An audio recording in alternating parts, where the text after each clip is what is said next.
Global માર્કેટ્સનું setup સમજીએ સહયોગી નીરજ કંસારા પાસેથી। Neeraj, good morning. અને આજે ખાસ વૈશ્વિક બજારો તરફ ફોકસ છે, ખાસ તો નેગેટિવ સંકેતો છે, પરંતુ શું છે ડિટેલ્સ? જી ગુડ મોર્નિંગ, પરંતુ આજે થોડું ગુડ મોર્નિંગ ન કહી શકાય એ પ્રકારના સંકેતો આપણને વૈશ્વિક બજારોથી મળી રહ્યા છે। કારણ કે જો આજે શરૂઆત આપણે કરીએ ગિફ્ટ નિફ્ટીની સાથે, આજે જે આપણા બજારો ઓપનિંગના સંકેત મળી રહ્યા છે એ જ ઘણા નબળા છે। 22,958ના ફ્યુચર્સ હતા, પરંતુ 22,000 પર ગિફ્ટ નિફ્ટી અત્યારે સંકેત આપી રહ્યું છે, એટલે લગભગ 800 પોઈન્ટથી વધારેનું ગેપડાઉન આજના દિવસે નિફ્ટીમાં થઈ શકે એવા પૂરેપૂરા સંકેતો છે।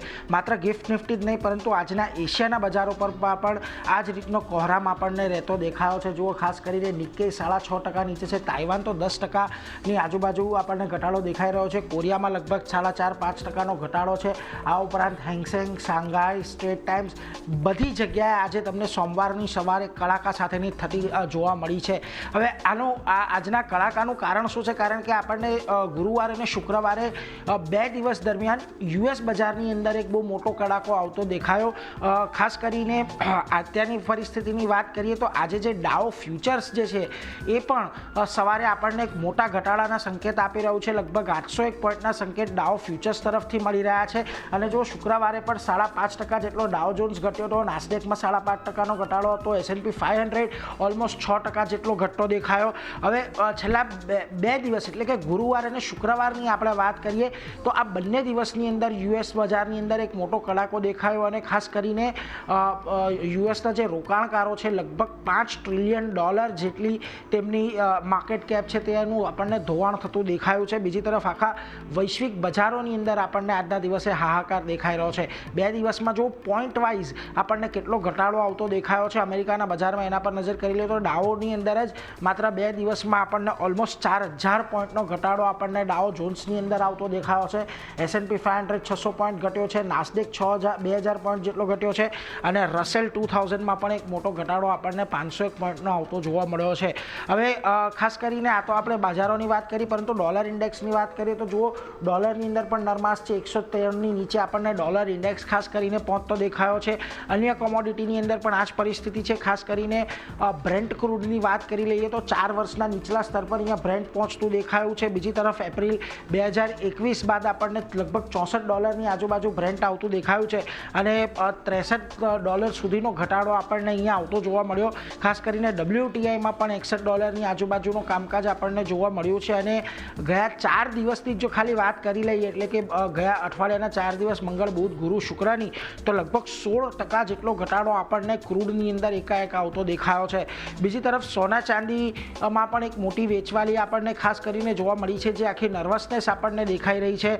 1 મહિનાના નીચલા સ્તર પર સોનું આપણને પહોંચતું દેખાયું છે, અને કોમેક્સ પર લગભગ $3,000ની નીચે ફરી એક વખત અહીંયાથી પહોંચ્યું છે। 4 મહિનાના નીચલા સ્તરો પર ચાંદી પહોંચી ગઈ છે, અને $30ની નીચે અહીંયા પણ આપણને કામકાજ થતું દેખાઈ રહ્યું છે। એટલે બધી જગ્યાએ અત્યારે આપણને એક વૈશ્વિક વેચવાલીનો માહોલ જોવા મળી રહ્યો છે। હવે ખાસ કરીને આ બધાનું જે મુખ્ય કારણ છે ટ્રમ્પનું ટેરિફ, એને લઈને આપણે હવે સતત નજર બનેલી છે, પરંતુ આ બધાની વચ્ચે ચીને એક વળતો પ્રહાર ખાસ કરીને યુએસની ઉપર કર્યો છે। યુએસના ઇમ્પોર્ટ પર તેમણે 34% જેટલી ટેરિફની જાહેરાત કરી છે, અને જ્યારથી 9 એપ્રિલથી જે રેસિપ્રોકલ ટેરિફ અમલમાં આવવાના છે, ચીનના જે ટેરિફ છે 10 એપ્રિલથી આપણને અમલમાં આવતા દેખાશે। ચીને ખાસ કરીને 7 રેર અર્થ મિનરલ પર પ્રતિબંધ મૂકી દીધો છે। સિટી એક્સરે ટ્યુબની એન્ટી ડમ્પિંગ પર તપાસ તેઓ કરી રહ્યા છે। આ ઉપરાંત 2 યુએસ કંપનીઓના પોલ્ટ્રી પ્રોડક્ટ પર પણ તેમણે સંપૂર્ણપણે પ્રતિબંધ મૂકી દીધો છે, અને 11 યુએસ ડિફેન્સ કંપનીઓને અવિશ્વાસુના લિસ્ટની અંદર નાખી છે। એટલે કે આ બધી કંપનીઓ, યુએસની જે કંપનીઓ છે એના પર આવનારા સમયમાં આપણને અસર દેખાશે, અને 16 યુએસ કંપનીઓ પર એક્સપોર્ટ કંટ્રોલ, એટલે તેઓ જે પણ માલ મંગાવે છે એના પર પણ નિયંત્રણો ખાસ કરીને એમણે મૂકી દીધા છે। ચીનના આ જે પલટવાર પર ખાસ કરીને ટ્રમ્પે કહ્યું છે કે અહીંયાથી ચીન ખોટા પગલાં ભરી રહ્યું છે, અને આ નિર્ણય તેમને ભારી પડશે। જોકે ન માત્ર ચીન, પરંતુ દેશના ઘણા બધા ખાસ કરીને આપણે જોઈ રહ્યા છીએ કે દેશો હવે અમેરિકા સાથે થીંગડા ભેરવવા માટે તૈયાર છે। આ બધાની વચ્ચે ફેડરલ રિઝર્વના જે ગવર્નર છે જેરોમ પોવેલ, એમનું નિવેદન આવતું જોવા મળ્યું છે। એમનું કહેવું છે કે દર કાપનો સાચો સમય અત્યારે આવી ગયો છે। આવા સમયમાં રાજકારણ છે એ અહીંયાથી બંધ કરી દેવું જોઈએ, અને ટ્રમ્પ ટેરિફથી મોંઘવારી વધશે અને ગ્રોથ ઘટશે એવું તેમનું પણ ખાસ કરીને અહીંયાથી માનવું છે। આ બધાની વચ્ચે ટ્રમ્પનો યુએસમાં નહીં, પરંતુ વિશ્વના અન્ય દેશોમાં પણ ખાસો એવો વિરોધ અહીંયાથી થઈ રહ્યો છે. ટ્રમ્પ ટેરિફનું સમર્થન નથી કરતા એવું વોરેન બફેટનું ખાસ કરીને કહેવું છે. યુએસમાં ટ્રમ્પ અને વસ્ક વિરુદ્ધ આપણને એક મોટા પાયે પ્રદર્શન જોવા મળ્યા અને ટ્રમ્પના ટેરિફ નિર્ણયથી દુનિયાભરની અંદર પણ એક નારાજગી છે અને ટેરિફ ગ્લોબલ ટ્રેડ માટે એક મોટો ભય છે એવું હોંગકોંગનું ખાસ કરીને માનવું છે.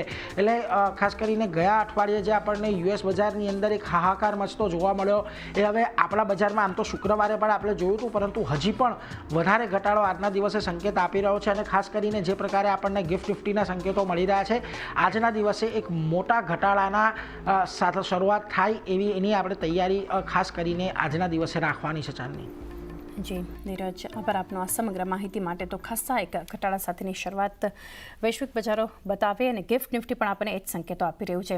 પરંતુ આગળ નજર કરીએ તો ડોનાલ્ડ ટ્રમ્પ જે ખાસ કરીને એમણે નિવેદન આપ્યું છે બજાર માટે થઈને, ખાસ એમણે કહેવું છે કે ગમે તે થાય પરંતુ અમેરિકા મજબૂત બનશે અને સાથે જ એમણે ઉમેર્યું છે કે ટ્રેડ વાર્તા અંગે પણ નિવેદન આપ્યું છે. શું છે ડિટેલ્સ એ સાંભળીએ. What's going to happen with the market, I can't tell you, but I can tell you our country has gotten a lot stronger. And eventually, it'll be a country like no other. It'll be the most dominant country economically in the world.